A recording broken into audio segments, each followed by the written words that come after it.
नमस्कार। जय हिंद साथियों। आपने देखा होगा जब से भारतीय जनता पार्टी और मोदी जी की पार्टी खासतौर से सत्ता में आई है, इन्होंने राष्ट्रवाद का परिभाषा बदल दिया है। अगर इनसे कोई सही मुद्दों पे बात करना चाहता है या सही मुद्दों पे प्रश्न पूछ लेता है, जैसे महंगाई, जैसे बेरोजगारी, जैसे इन सब मुद्दों पे अगर इनसे कोई प्रश्न पूछ लेता है तो वो राष्ट्रद्रोही हो जाता है, आतंकवादी हो जाता है, कटवा हो जाता है। ये सब भाषा है बीजेपी से चुने हुए सांसद रमेश भिदोड़ी जी की। और आपको बता दें जिनके ऊपर इन्होंने आरोप लगाया है उनका नाम है दानिश अली जी, जो कि बीएसपी से सांसद है।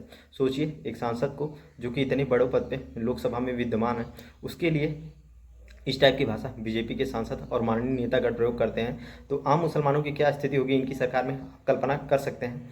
आप काम चाहे जो उनके लिए करिए, लेकिन सबसे बड़ी चीज़ जुबान से सही चीज़ें बोला करिए, क्योंकि देशभक्ति और राष्ट्रभक्ति का ठेका आप ही के सर पे नहीं मढ़ा गया है। आपके लोग भी कई ऐसे कार्यों में इन्वॉल्व होते हैं जो कि देश को शर्मिंदा होना पड़ता है, राष्ट्र को शर्मिंदा होना पड़ता है, जिसकी कोई कल्पना नहीं की जाती।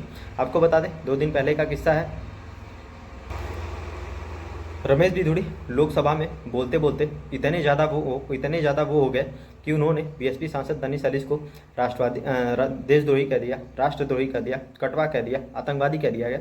ये सब भाषा थी एक चुने हुए सांसद की, एक चुने हुए प्रतिनिधि की, जो कि दूसरे मुसलमान प्रतिनिधि के प्रति क्या सोच रखता है बीजेपी का, ये उनकी असलियत को दिखाता है, ये उनकी सच्चाई को दिखाता है। इस पर जो है उनके ऊपर सख्त से सख्त कार्रवाई होनी चाहिए, उनको लोकसभा से भी बाहर निकाला जाना चाहिए।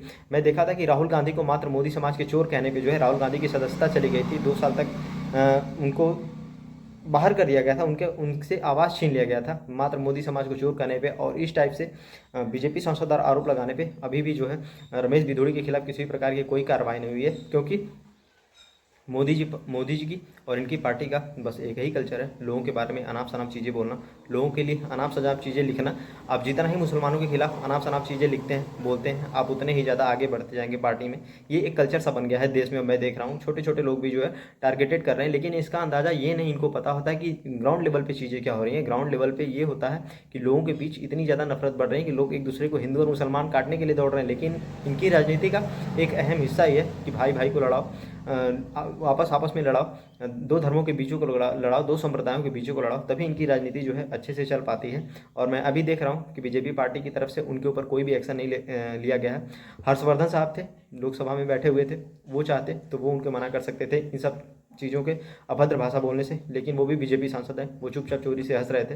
दूसरी चीज़ की, कम से कम मुस्लिम बीजेपी नेताओं को तो ये समझना चाहिए कि अगर उनके समाज के प्रति उनके विपक्ष के लोग या उनकी पार्टी के लोग इस टाइप के जहर लोग रहे हैं विपक्ष पे, तो उनको तत्काल प्रभाव से जो है बीजेपी पार्टी को छोड़ देना चाहिए, क्योंकि इस प्रकार की भाषा हमारे भारत में बिल्कुल भी